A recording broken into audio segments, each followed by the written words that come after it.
नमस्कार, आप देख रहे हैं रिपब्लिक भारत। मैं हूं आपके साथ सृष्टि पांडे और लगातार चुनावी कैंपेनिंग जारी है पूरे देश में। इस समय हम देख पा रहे हैं, लेकिन हमारी मौजूदगी इस समय उत्तर प्रदेश में है। खास तौर पर पूर्वांचल में इस वक्त हम पहुंचे हुए हैं। समीकरणों की अगर उत्तर प्रदेश की बात करें तो समाजवादी पार्टी लगातार पीडीए का जो एक राग है वो अलापती हुई नजर आई है और इन चुनावों में भी वही देखा गया है। लेकिन अगर एनडीए की बात करें तो एनडीए के घटक दल, खास तौर पर चाहे हम सुभाषपा की बात कर लें या फिर अनुप्रिया पटेल की पार्टी की बात कर लें, निषाद जी की बात कर लें, ये वो दल हैं जो पिछड़े समाज से आते हैं और मजबूती के साथ में एनडीए के साथ खड़े हैं। इसी के दम पर एनडीए ये दावा कर रहा है कि इस बार वो 400 पार लेकर आएंगे और उत्तर प्रदेश का रास्ता चूंकि जाता है दिल्ली तक, तो 80 की 80 सीटों में बड़ी भूमिका इस दल की भी रहने वाली है। और इस वक्त हमारे साथ बहुत ही खास मेहमान, सुभाषपा के प्रमुख और यूपी सरकार में जो मंत्री हैं, ओम प्रकाश राजभर जी हमारे साथ मौजूद हैं। सर, बहुत बहुत स्वागत है आपका हमारे साथ जुड़ने के लिए। और आपसे ही हम अब शुरू करना चाहेंगे कि जो चर्चा ये 400 नंबर जो है, ये विपक्ष की आंखों में बड़ा खटक रहा है। कह रहे हैं पहले ही हैक करके बैठ गए क्या जो बता रहे हैं 400 पार? देखिए, हम लोग अपने काम पर विश्वास करते हैं। हम लोग एक लक्ष्य लेके चलते हैं कि हम लोग 400 पार सीट जीतेंगे। उसके लिए धरातल पर हम लोग काम कर रहे हैं। हम लोग ग्रास रूट पर जाकर के जो गाँवों में लोग हैं और उनसे मिल करके उनकी समस्या को हल करते हैं। जो केंद्र और प्रदेश सरकार की योजनाएं बनी हैं, उन योजनाओं का लाभ उनके तक पहुंचा रहे हैं। तो जब वो जनता जब चुनाव लड़ती है, जब चारों तरफ मोदीमय हो गया है, जनता चुनाव मोदी के लिए तैयार है कि हम मोदी जी को प्रधानमंत्री बनाएंगे, तो ऐसी स्थिति में लड़ाई कहाँ रह जाती है। हम जैसे घूम रहे हैं, उत्तर प्रदेश के साथ साथ बिहार भी घूम रहे हैं। तो हम अगर यूपी की ही बात करें तो लड़ाई कहीं नहीं है। लड़ाई की हवा जो विपक्ष ने एक गोल बांधी, जो थोड़ी सी हवा उठी या हवा गोल बना, उस गोल के ही गोल अगुआ माननीय नीतीश जी ने उस छुच्छी खोल के हवा निकाल दिया। वो आ गए हम लोगों के साथ, आ गए एनडीए में। जो बचा खुचा था तो जयंत चौधरी जी निकाल दिए। अब का बचा? तो वहाँ कुछ है नहीं। आज उत्तर प्रदेश का मुसलमान अपने निगाहों से उम्मीद जगाया है कि अल्पसंख्यक विभाग ओम प्रकाश राजभर को मिला है तो हमारा भी अब भला होगा, ऐसी उनमें उम्मीद जगी है। तो वो भी मुसलमान भी इस बार के चुनाव में आप देखिएगा बड़ी संख्या में भाजपा को वोट देगा। इस नाते हम नहीं कह रहे हैं, वो खुद कह रहे हैं कि 3 तलाक में महिलाओं ने बड़ी संख्या में पिछली बार भी बीजेपी को वोट दिया। राशन जो केंद्र से राशन बंट रहा है, उस राशन का सबसे ज़्यादा लाभ मुस्लिम गरीबी होने के नाते वो ले रहे हैं। आवास वो ले रहे हैं। दवाई के लिए जो आयुष्मान कार्ड बना है उसका लाभ वो ले रहे हैं। और तो वो ये कह रहे हैं कि एक तरफ तो नफरत हमको पढ़ाई जा रही है, कांग्रेस से, बसपा से, सपा से नफरत पढ़ाई जा रही है, और भारतीय जनता पार्टी एनडीए के साथी यहाँ तो भाईचारा प्रेम पढ़ा रहे हैं, यहाँ हिस्सेदारी की बात कर रहे हैं, यहाँ विकास की बात हो रही है। तो इस नाते मुसलमान बहुत खुश है और वो इस बार मोदी जी के नेतृत्व में मोदी जी को वोट देने के लिए कटिबद्ध हो रहा है, जो हमसे वार्ता हो रही है लोगों के बीच में। ठीक है। अच्छा सर, उपचुनावों में क्या स्थिति थी वो हम सभी ने देखा है और कहा जा रहा है कि चूंकि घोसी सीट मिली है आपको, आपके दल को, तो ये कहा जा रहा है कि ये बड़ा एक टेस्ट भी होने वाला है राजभर जी का। इसके बारे में आप क्या सोच रहे हैं कि ये इम्तिहान की घड़ी है राजभर जी के लिए? कोई इम्तिहान नहीं है। 100% लड़ाई नाम की कोई चीज नहीं है। जो माननीय अखिलेश यादव जी जिस पीडीए की बात करते हैं, तो नाम तो लेते हैं पीडीए का, लेकिन पीडीए को एक गाना सुनाते हैं। नाम पीडीए का लेते हैं लेकिन एक गाना पीडीए को सुनाते हैं कि मेरे अंगने में तुम्हारा क्या काम है।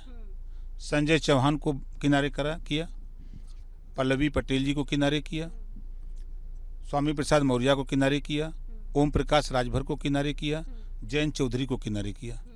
ये सब पीडीए है ना। चंद्रशेखर आजाद को किनारे किया, उन्हीं की पीडीए के अंश है ना। तो ये सबको किनारे लगाते हुए जा रहे हैं और नाम ले रहे हैं पीडीए का, और पीडीए के नेताओं से कह रहे हैं कि मेरे यहाँ तुम्हारी दरकार नहीं है, ज़रूरत नहीं है। तो अमिताभ बच्चन का गाना सुना रहे हैं कि मेरे अंगने में तुम्हारा क्या काम है, हम तो खाली नाम ले रहे हैं, हमको आपकी ज़रूरत नहीं है। ये साफ साफ दिख रहा है एकदम पर्दे पर। मतलब चुनावों में खाली एक भ्रम फैलाने की कोशिश। भ्रम की स्थिति, मतलब ओपन बात है भाई। चंद्रशेखर एक सीट मांग रहा था, आपने नहीं दिया। ओम प्रकाश राजभर को आपने नहीं समझा, आपने स्वामी प्रसाद मौर्य जी को नहीं समझा, आपने दारा सिंह चौहान जी को नहीं समझा, आपने पल्लवी पटेल जी को नहीं समझा, आपने संजय निषाद जी को नहीं समझा।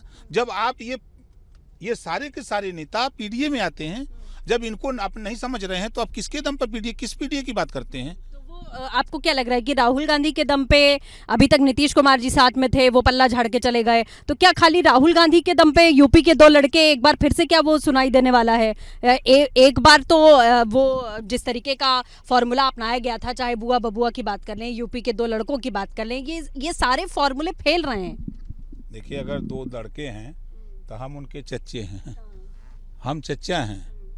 और धरातल की स्थिति में आज के तारीख में अगर यूपी की राजनीति में आप देखिए तो 2 विधायक कांग्रेस पार्टी के उत्तर प्रदेश में हैं और भारतीय समाज पार्टी के 6 गो विधायक हैं। तो उनसे तो बड़ी पार्टी हम उत्तर प्रदेश में हम हैं। और उत्तर प्रदेश के पूर्वांचल में 28 लोकसभा सीटें हैं। 28 लोकसभा सीट में 80,000, 90,000, 1 लाख, 1.5 लाख, पौने 2 लाख तक पोल कराने की हैसियत भारतीय समाज पार्टी की है। वही हैसियत संजय निषाद जी की है, वही हैसियत अनुप्रिया पटेल जी की है, वही हैसियत जयंत चौधरी जी की है। उनके पास कौन सी हैसियत है? कांग्रेस का कहाँ वोट बचा हुआ है? कांग्रेस का कहीं वोट नहीं बचा हुआ है। कांग्रेस का जो वोट था वो सब का सब बीजेपी में चला गया। जो सपा का अति पिछड़ा वोट उनके साथ था, दलित वोट था, वो भी बीजेपी में चला गया। जो बसपा का वोट था वो भी उसमें से बड़ी संख्या में बीजेपी के साथ चला गया। फांसी का, कोरी का, धोबी का, अधिकार का, मुसहर का, ये सब वोट बसपा के साथ था।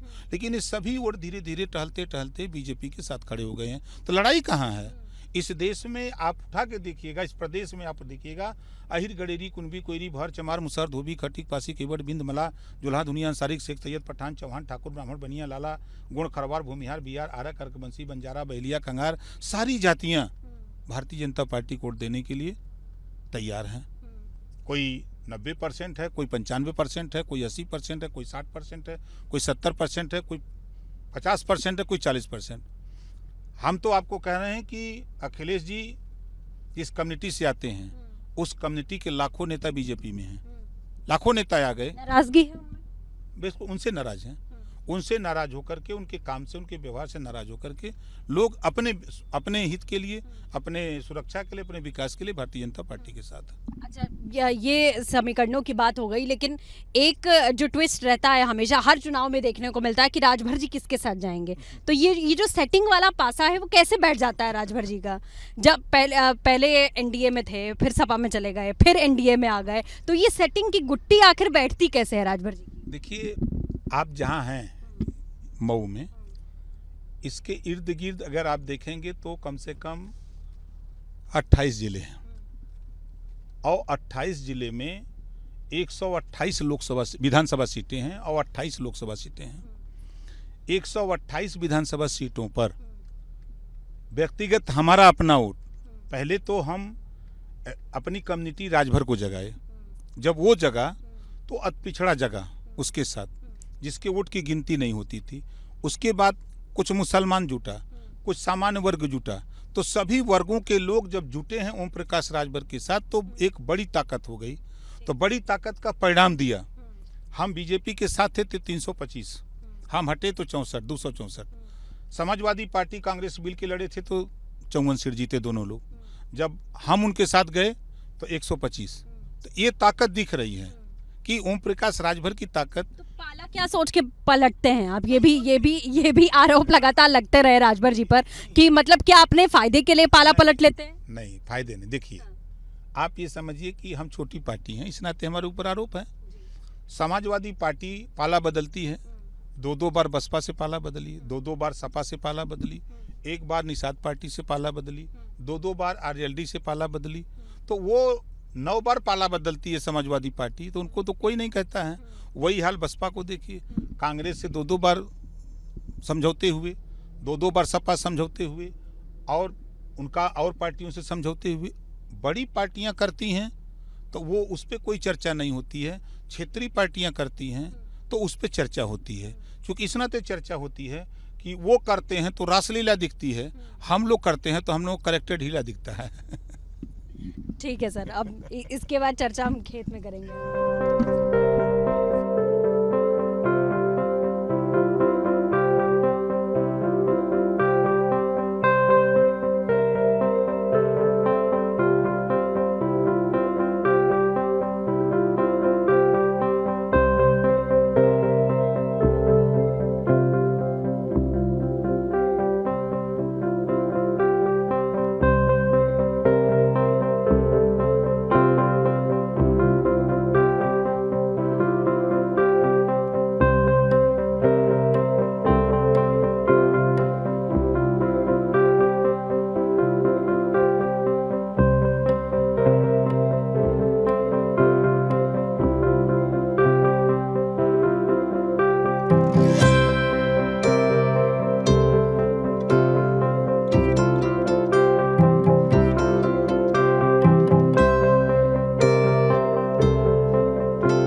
चुनावों को लेकर किस तरीके से सभी नेता जमीन पर उतरे हुए हैं और इस वक्त मंत्री जी की तस्वीर आप देख रहे हैं। राजभर जी हमारे साथ में मौजूद हैं और गेहूं के खेतों में इस समय हम पहुंच चुके हैं। मेरे सहयोगी अजय भी मेरे साथ में यहाँ पर जुड़े हुए हैं।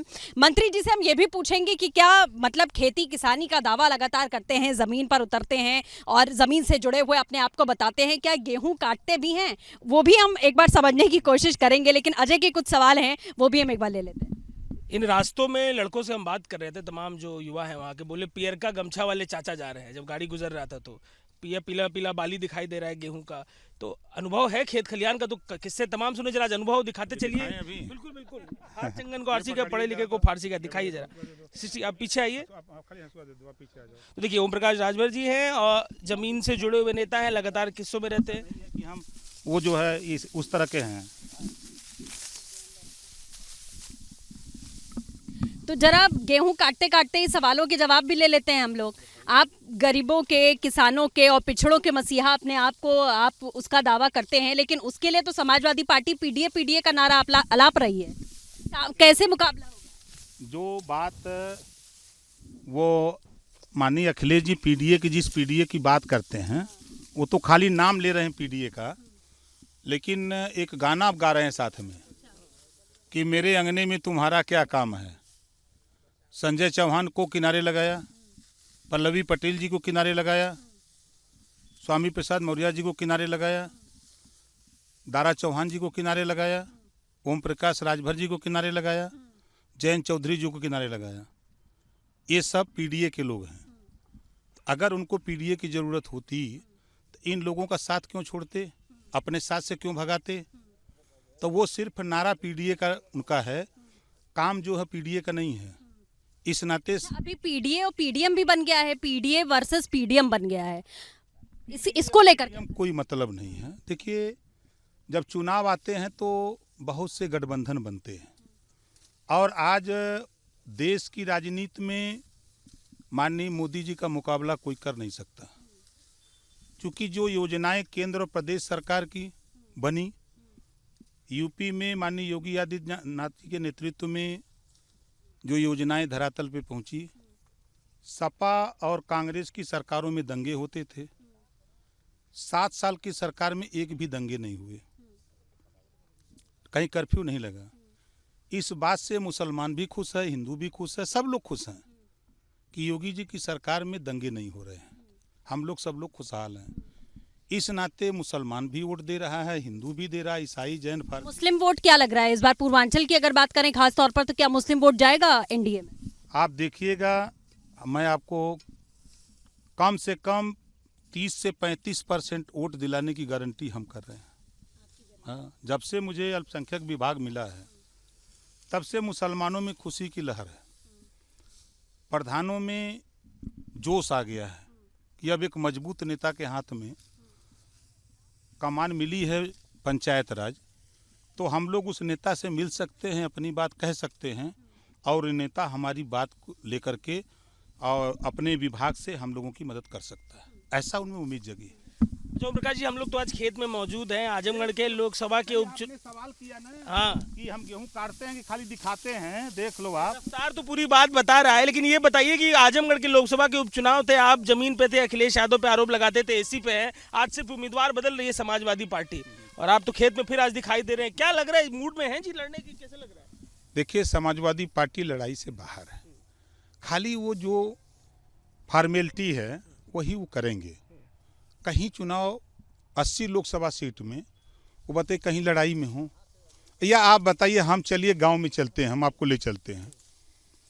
आप गांव में जाइए, नाई, गोंड, पाल, प्रजापति, बिंद, केवट, मल्ला, धोबी, धरिकार, पासी, खटीक, चौहान, मौर्य, ब्राह्मण, राजपूत, भूमिहार, यादव, पटेल, राजभर, उसके बाद जुल्हा, धुनिया, अंसारी, साईं, दर्जी, फकीर, शेख सैयद, पठान, आरा, कर्कबंसी, बंजारा, बहेलिया, खंगार, सारी जातियां मोदी जी के साथ। अब बचा कौन? वही बचे हैं 100% में कोई नेता उनके साथ, वोट नहीं है। नेताओं के साथ की आप बात कर रहे हो, और सब नेता तो छोड़ दिए। सबसे पहले राजभर जी छोड़े, उसके बाद अब पल्लवी पटेल जी छोड़ दी, फिर दिए जैन छोड़ के चले गए। ये छोड़ने का एक सिलसिला दिखाई दे रहा है। साथी आपके पुराने हैं, आप तो बैठ के बगल में गाना सुनाया करते थे, मुख्यमंत्री जी के लिए गाना सुनाते थे, तो एक गाना में सुझाव अखिलेश जी को भी दीजिए ना, क्यों चुनाव इतना खराब हो रहा है? देखिए, वो जिस पीडीए की बात कर रहे हैं ना, उस पीडीए का तो नाम ले रहे हैं, लेकिन अमिताभ बच्चन का गाना गा रहे हैं। अमिताभ बच्चन ने एक गाना गाया था कि मेरे अंगने में तुम्हारा क्या काम है। उसी तरह पीडीए के लोगों से कह रहे हैं कि मेरे अंगने में तुम्हारा क्या काम है। संजय चौहान अभी हाल में छोड़े, पल्लवी पटेल जी अभी छोड़ दिया, स्वामी प्रसाद मौर्य जी छोड़ दिए, जयंत चौधरी जी छोड़ दिए, ओम प्रकाश राजभर छोड़ दिए, दारा सिंह चौहान जी छोड़ दिए। ये सब पीडीए हैं ना, तो किस पीडीए की वो बात करते हैं? कौन सा पीडीए बनाए हुए हैं कि सभी के सभी लोग साथ छोड़ रहे हैं? और मजे की बात, उनके टॉप लीडर मुसलमान छोड़ दिए, आपने देखा? तो उनके साथ वो लीडर है जिनके पास वोट नहीं है। वो गांव में जाए तो गौवा वाले दौड़ा ली हैं वो नेतवा के। गांव का तो अनुभव आपका शानदार है। जरा अब ये बताइए कि जिस तरीके से चुनाव का पूरा भूमिका बनता दिखाई दे रहा है, अखिलेश यादव को आप कितना नंबर देते दिख रहे हैं चुनाव में? क्या लग रहा है, कितना सीट जीते दिखाई देगा? देखिए, प्रदेश में जनता चुनाव लड़ रही है, देश की लड़ाई जनता लड़ रही है माननीय नरेंद्र मोदी जी को प्रधानमंत्री बनाने के लिए। तो लड़ाई कहाँ है? कहीं लड़ाई नहीं है। लड़ाई नाम की चीज़ पूरे देश में कहीं नहीं है। मैं तो बिहार, यूपी का हूँ, बिहार भी बगल में, 40 लोकसभा सीटें हैं, बिहार में लड़ाई नहीं है। मैं वहाँ जाकर के जितना यहाँ लोगों को इकट्ठा किया हूँ, इससे ज़्यादा बिहार ठीक कर दिया हूँ। चुनाव बोरिंग है, बिल्कुल लग रहा है, आप फील कर रहे हैं कि चुनाव में दम नहीं है? बिल्कुल चुनाव, विपक्ष के पास कोई दम नहीं है। देखिए, जो विपक्ष ने गोल बनाई, उस गोल में जो हवा भरी, तो हवा भरने वाला पहला व्यक्ति माननीय नीतीश जी थे, और नीतीश जी बेचारे छुचिया लेके भाग गए हैं, हवा निकल गई। जो बचा कुचा था वो जयंत जी निकाल के चले गए। अब क्या बचा? ममता जी कह रहे हैं कि ज़रूरत नहीं है, उधर मान जी पंजाब वाले कह रहे हैं ज़रूरत नहीं है, तो जब जरूरत नहीं तो किस बात का गठबंधन है? मंत्री जी, अब खेतों में हम लोग खड़े हैं और आपने बहुत धार दिखाई गेहूं काटने में, लेकिन सवाल ये है कि जब दलितों की बात आती है, पिछड़ों की, वंचितों की, मुसलमानों की, किसानों की बात आती है, तो हर दल झंडा बरदारी करता है। समाजवादी पार्टी भी करती है, एनडीए भी करती है और आप भी करते हैं, लेकिन इनके कल्याण को असल में जमीन पर उतारने का काम कौन कर रहा है? देखिए, सच्चाई बता दूं कि बसपा की सरकार बनी तो बसपा ने एक योजना बनाई, डॉक्टर अंबेडकर ग्राम विकास योजना। उस योजना का लाभ गांव में रहने वाले राजपूत, ब्राह्मण, भूमियार, यादव, पटेल, चौहान, बिंद, केवट, मल्लाह, मुसलमान उसको नहीं मिला। एक कौम के लिए बन के रह गई योजना, ठीक ना। समाजवादी पार्टी बनारस में पुलिस भर्ती थी और उस पुलिस भर्ती में बनारस के नौजवानों ने, बनारस के यादव ने, बनारस के और जाति के नौजवानों ने बनारस के पुलिस लाइन की चहारदीवारी तोड़ दी। और क्यों तोड़ दी? एटा एटावा कन्नौज से ला करके वहाँ के लोगों को नौकरी बनारस में दी गई, इस नाते चहारदीवारी तोड़ दी गई। तो जो कारनामे उनके हैं, उस कारनामे से वो पतन की ओर जा रहे हैं बेचारे, और कोई कारण नहीं है।